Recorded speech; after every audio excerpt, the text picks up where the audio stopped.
रक्षकच बनला भक्षक. डोलवीच्या पोलीस पाटलानेच मित्राच्या अल्पवयीन मुलीवर केला अत्याचार. पास्को अंतर्गत गुन्हा दाखल.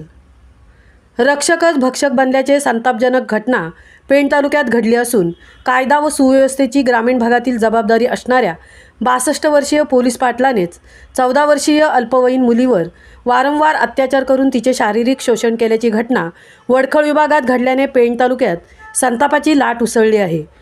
पोलीस सूत्रांकडून मिळालेल्या माहितीनुसार पेण तालुक्यातील डोलवी येथील रमेश अंबाजी पाटील यांनी आपल्या जिवलग मित्राच्या 14 वर्षीय मुलीवर सतत 2 वर्ष अत्याचार केल्याची घटना उघडकीस आली आहे. मित्रानेच मित्राच्या अल्पवयीन मुलीवर अत्याचार केल्याने वडखळ परिसरात खळबळ माजली आहे. रमेश अंबाजी पाटील यांनी आपल्या मैत्रीचा व ओळखीचा गैरफायदा घेऊन अल्पवयीन मुलीला स्पर्श करून अश्लील चाळे केले. तसेच मुलीच्या वडिलांना मारण्याची धमकी देऊन 2022 पासून ऑक्टोबर 2024 पर्यंत तिला बोरी, कार्ला व लोणावळा या ठिकाणी नेऊन तिच्यावर लैंगिक अत्याचार केले.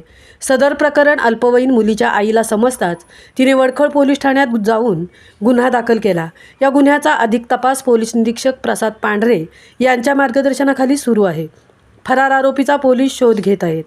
या संदर्भात वडखळ पोलीस ठाण्यात CR नंबर 149/2024 BNS कलम 64-2 IM 65-1 74 75-1 1 4 79 351 2 बालकांचे लैंगिक अत्याचारापासून संरक्षण कायदा 2012 चे कलम 4, 6, 8, 12 प्रमाणे गुन्हा दाखल करण्यात आला आहे.